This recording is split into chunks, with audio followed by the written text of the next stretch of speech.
CTV News with Stefanie Masotti. Good evening and thank you for joining us. The province's Special Investigations Unit is collecting evidence this hour following a police-involved shooting that sent one man to hospital with life-threatening injuries. I was in my living room on my laptop. I thought it was thunder at first, and then I looked out my kitchen window. Yeah, there were a bunch of officers rushing back and forth, from one end to the street to the other. Windsor police say around 6:30 this evening, officers were called to the area of Roseville Garden Drive and Thornberry Crescent for an altercation. On scene, officers located a suspect armed with a knife, and during the encounter, the suspect was shot by police. Again, the suspect was transported to hospital with life-threatening injuries. Police tape now lines the streets of this neighborhood.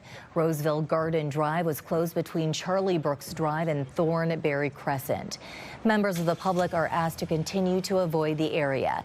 The SIU is called in to investigate instances involving police in which there is a death, serious injury, allegations of sexual assault, or discharge of a firearm at a person. It's an incident that has shaken residents living in the area. Uneasy, frightened, scared. I'm just glad I don't have family with little kids right now. At the same time, Windsor Fire and Rescue are investigating a single-family home that caught fire. Crews attended this two-story single-family home on Windsor Avenue near Giles.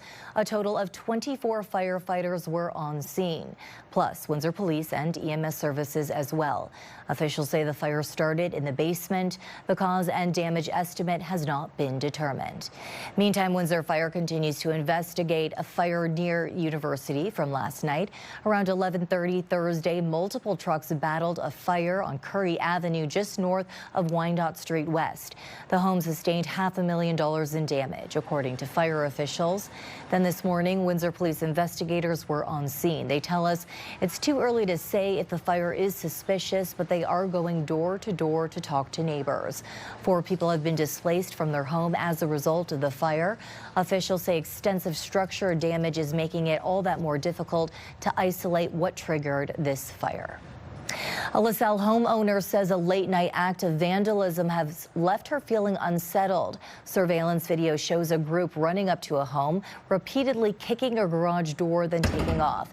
The incident is shining a light not just on consequences youth can face, but what those consequences can actually look like. Here's CTV's Sanjay Maru.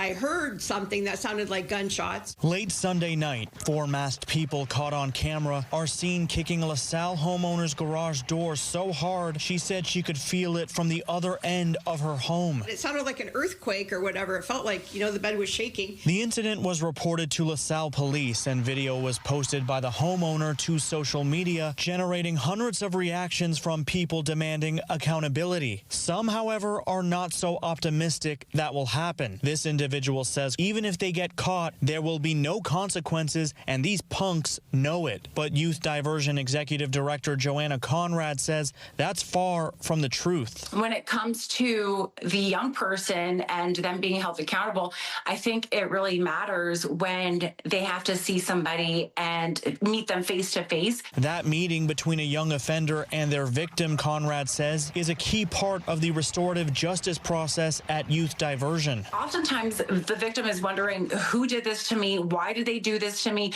Are they going to do it again?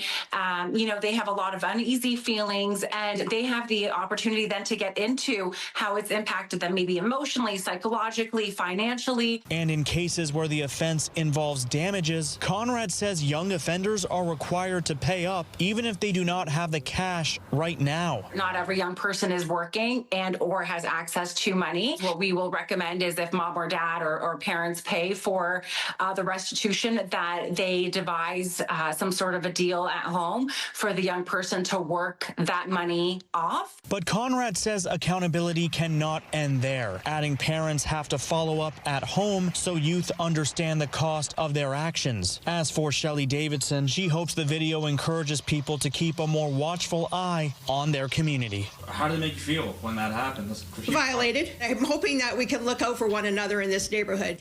Sanjay Maru, CTV News. Speeding, stunt driving, and excessive noise near Leamington's marina and ferry docks are prompting an increased police presence in that area this summer. Here's CTV's Chris Campbell. The Leamington detachment of the Ontario Provincial Police says officers will be focusing enforcement efforts around the marina, ferry docks, and Waterfront Market Plaza. Community safety zones include sections of Erie Street South, Robson Road, and Cherry Lane. This is a drag strip at night. Police say concerns raised by the community include speeding, stunt driving, and unnecessary noise as the town continues to navigate road work season. There was one evening I was tempted to call the police because I was just waiting for the crunch. Chris Edgar moved to Leamington last fall and says she's frequently heard vehicles racing through the area after dark. I kept hearing all of these squealing tires and engines revving, and I thought, there's going to be a crunch. Lifelong resident Ken N says the issue has become disruptive for people living near the waterfront. It's very disturbing. N says he supports the increased police presence and would also like to see additional traffic enforcement measures introduced. I commend the police department for beefing up their surveillance. Mayor Hilda McDonald says the municipality has also received complaints and has been working with police and bylaw officers to address concerns while trying to keep the waterfront welcoming for residents and visitors. It's a waterfront destination, and we want to make it safe. We want to make it enjoyable for the people. McDonald says the municipality has also added traffic calming measures, including narrowed roadways, crosswalks, and increased parking. This impacts the safety and the quality of life for the people that live and visit our waterfront. Drive safe. Be careful of the people that are walking, other people that are driving. This is about being a good neighbor when you're behind the wheel. That's what this is, caring about somebody else rather than about speeding through. Chris Campbell, CTV News. From commuting to work to just cruising around town, e-scooters are becoming more common sight across Windsor, Essex. And tonight, CTV's Travis Fortnum hops on one himself to break down the rules riders need to know before they take off.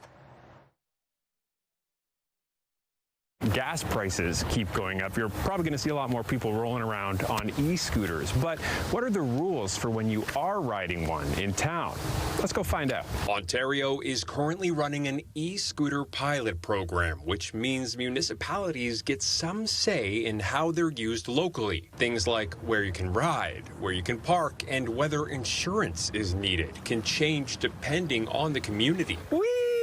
But there are some rules that apply pretty much everywhere. Riders have to be at least 16 years old. Helmets are required for anyone under 18. E-scooters can't go faster than 24 kilometers an hour, and you also can't double up or carry cargo. These things are definitely getting more popular, especially as people look for cheaper ways to get around. I'm getting people looking for the shorter commute to work to save on gas. I'm having kids come in just bus money to save on bus money going to school. TJ Dowhanyuk from Soar Hobby and More says they've been selling and servicing a lot of e-scooters heading into the summer months.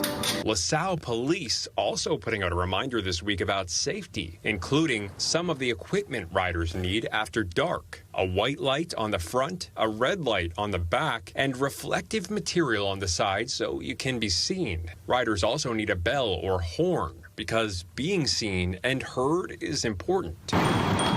Generally, I do suggest getting a helmet just because you're going at these higher speeds and you're completely silent while you're on these. So it's very easy for people not paying attention to hit you. Under the pilot project, Ontario reminding riders it's up to the municipality whether you can scoot on a sidewalk. In Windsor, it's not allowed. Just like when you're riding a bike, you do have to follow the Ontario Highway Traffic Act, or you could get a ticket that could cost you upwards of $2,000. Travis Fortnum, CTV News. A new partnership between the University of Windsor and Green Shield Canada involves several initiatives to improve health and well-being across the region. One project alone is expected to benefit more than 50,000 people across Windsor, Essex. Bob Belichico explains. Team-based care is absolutely the future of healthcare in this province. Windsor-Tecumseh MPP Andrew Dowie was among the dignitaries in attendance for the renaming of Windsor Hall at the University of Windsor today. 9 months ago, a partnership was formed between the University of Windsor, Green Shield Canada, and Hotel Dieu Grace Healthcare. $2.5 million earmarked over 3 years to help underserved residents. According to Green Shield President Zahid Salman, the partnership has 3 work streams, including the setting up of a primary care clinic in the city focused on residents who don't have a family doctor. Salman says the hope, over time, is to get approval for multiple clinics in the region and connect 54,000 people. It'll serve mainly the university populations, staff, and students to start, and we'll get some learnings, and then we want to take it out broader into the community. Salman says they are preparing in anticipation of upcoming government grant applications. It's dovetailing very well with the provincial ambition of getting 100% primary care coverage for all Ontarians by 2029. Recent government funding will help close to 18,000 unattached people in the region. Now, Dowie points out while students are going through a growing number of medical schools, it is important to leverage every healthcare professional available in order to deliver primary care. Making sure that their skill set helps our health, our personal health, improve. University President J.J. McMurtry says the partnership is also helping mental health care. There's a couple of things that are in the works, which I can't talk about, but specifically we're releasing a series of 5 modules that will be available to help people work through mental health in the workplace. Salman says mental health research is another stream. We can help introduce it to some of our clients and really improve psychological safety in the workplace. Bob Belichico, CTV News. The United Auto Workers Union has laid out their vision for the next 3 free trade agreements, their top priorities and demands. CTV's Michelle Molesky explains. Wearing a Kill NAFTA t-shirt, UAW President Shawn Fain makes their view clear. It's time we rip it up and start over. The UAW is demanding domestic content requirements, improved labor rights for Mexican workers, and strong wage standards for all. If those demands can't be met, the UAW says America should walk away from free trade. Free trade agreements have made, NAFTA in particular, has made these corporations extremely profitable, by exploiting communities, wrecking communities, exploiting workers, and driving a race to the bottom, while a handful at the top take everything. The 45-minute briefing barely mentioned Canada, but speakers repeatedly referenced factory closures and job losses to Mexico. They know Canada is not a problem. Unifor Local 444 President James Stewart says both unions agree the deal has allowed too much work to move to Mexico, and the wage provisions laid out in the deal for Mexican workers aren't working. Rather than pay the workers in Mexico $16 an hour, they'll keep paying them less money and pay the penalty that it costs them to ship the cars to the U.S. because that's cheaper than paying the wages. Unifor would also like that changed, and they would like to see more domestic content requirements. Stewart says, however, their biggest demand is zero trade tariffs. Each country deserves their fair share of product based on our relationships. The U.S. and Mexico are reportedly starting CUSMA talks on Monday. Canada isn't part of those discussions, but we won't have to wait long to find out what the future holds. We're going to know on June the 1st when USTR Ambassador Jameson Greer goes to Congress and says, hey, this is what we intend to do. Volpe says then each country has until July 1st to state its intentions. Say, we're in, no changes, or we want to make some changes and there's a review process, or we want out. And that means we start a 6-month clock. Michelle Molesky, CTV News. Weather specialist Rita Ismail has your full weather details coming up in about 2 minutes' time. Pressure is a privilege. Still ahead, one-on-one with Team Canada's captain ahead of the World Cup.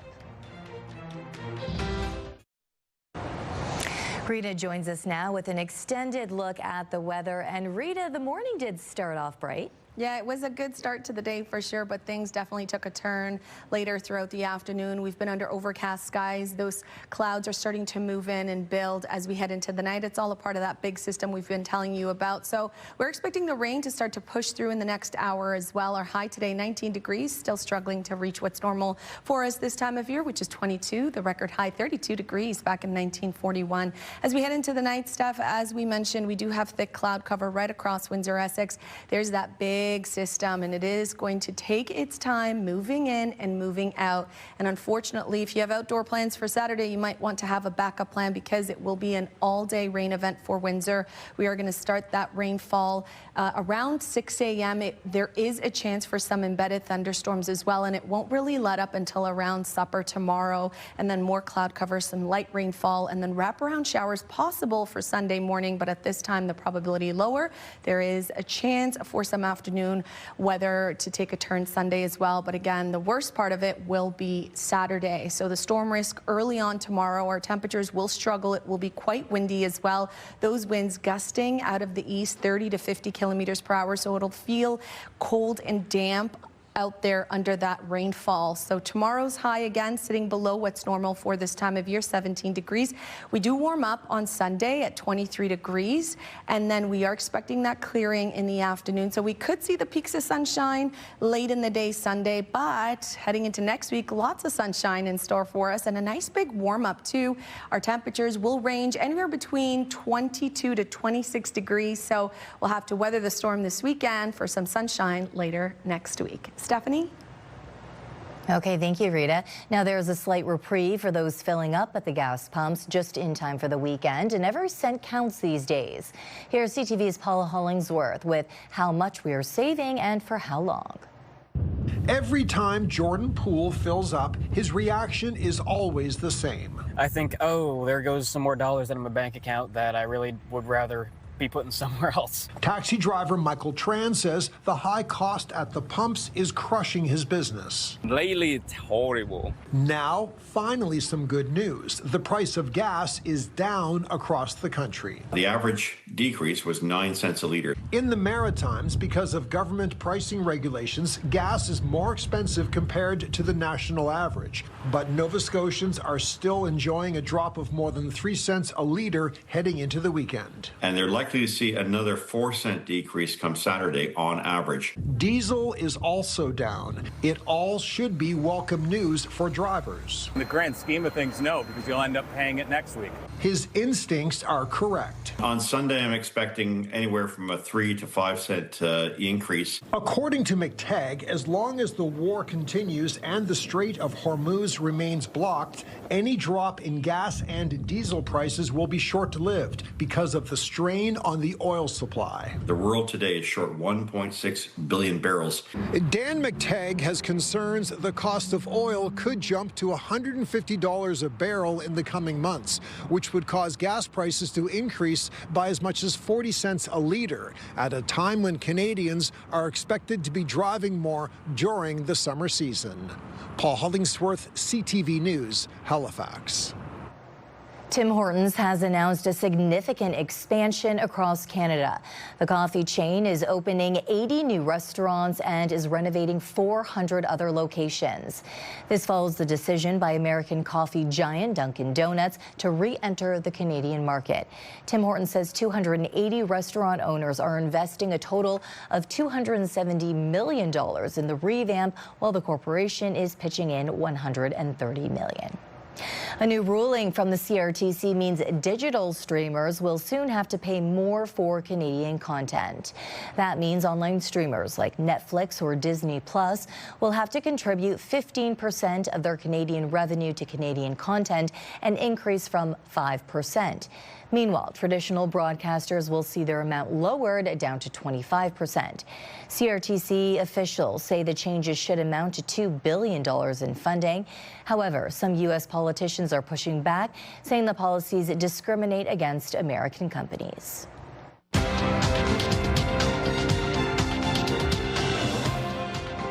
North American markets rose into positive territory today. In Toronto, the TSX gained 62 points. In New York, the Dow jumped ahead 294. The Nasdaq added 51. The Canadian dollar lost 0.13 of a cent.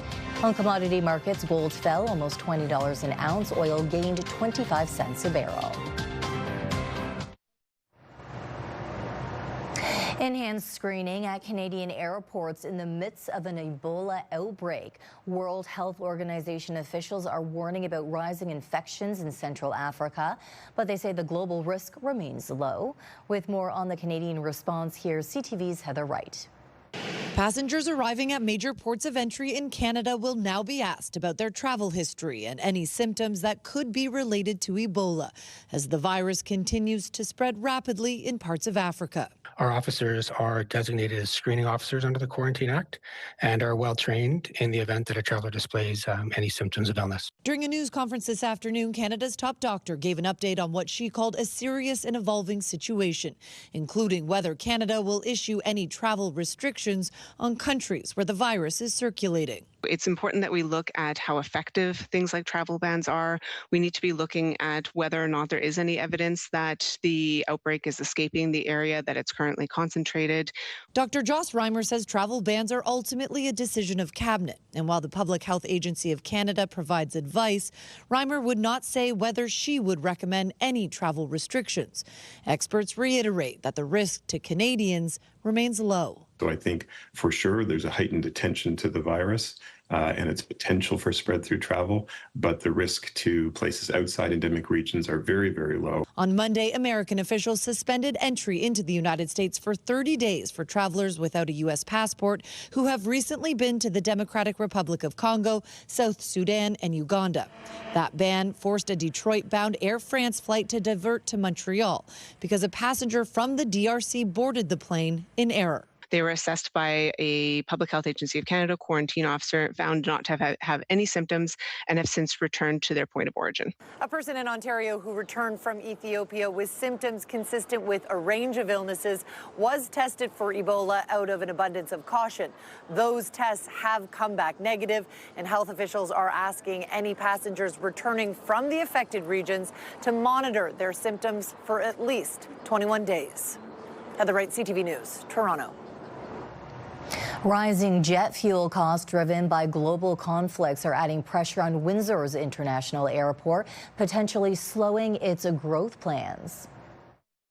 We have to look at our own processes and look at our structures and to find the economies where we can find them.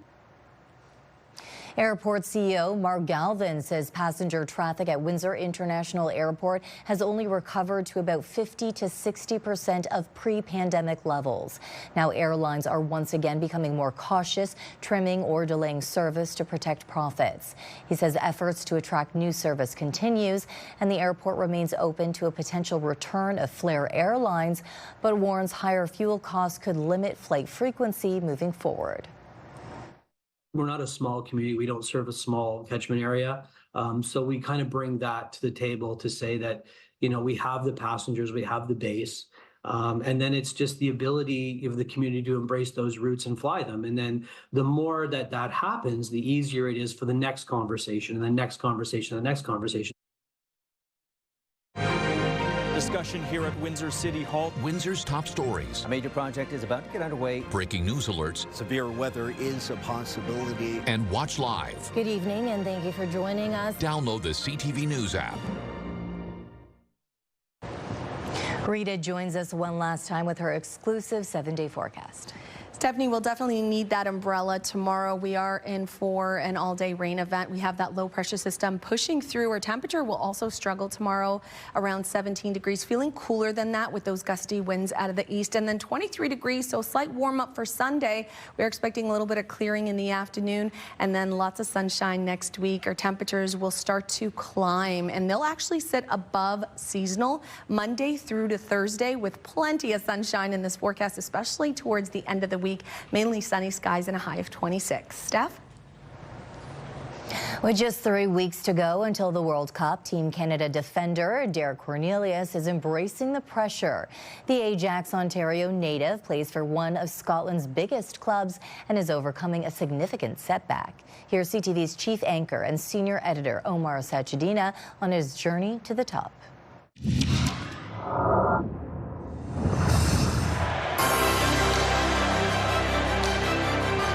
This was the moment that cemented Derek Cornelius' reputation as a player who delivers. A stunning free kick goal and game winner in a friendly against Wales. Take me back to that moment. What was it like for you?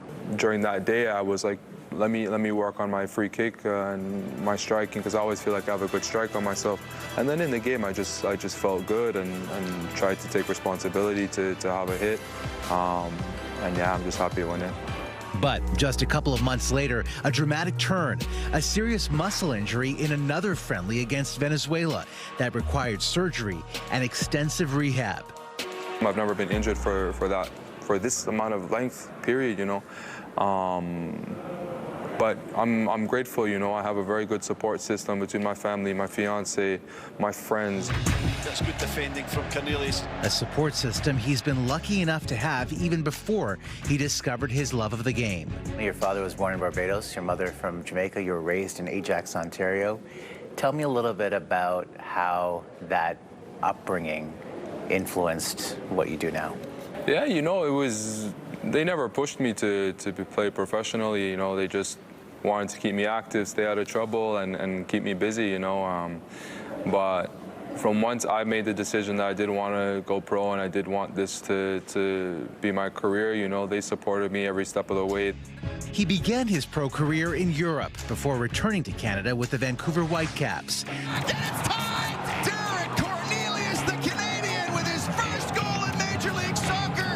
Last year, he joined Scottish powerhouse Rangers FC in Glasgow. Have you noticed anything when it comes to playing in Europe versus playing in the MLS? You know, in a sense, like, that is their greatest joy, is when they're seeing their football team winning matches. On the flip side is when you don't perform and when you don't win matches, you know, you hear the backlash. But does that backlash or that pressure ever get to you or get under your skin? I wouldn't say it gets to me. I always try and look at it like pressure is a privilege. Another source of privilege and pride, representing Canada at the World Cup. To do it now in your home country, a lot of the guys are from Toronto, a lot are from Vancouver. We're going to be playing in those cities. It's going to be special for a lot of us, so we all just have that mentality that we want to really show well and represent Canada well. What a challenge that was from Derek Cornelius. Which he's clearly already done on both sides of the ocean. Omar Sachedina, CTV News, Toronto. The countdown to the World Cup is on. That's your news for tonight. Thank you for watching. See you right back here on Monday. Enjoy the weekend.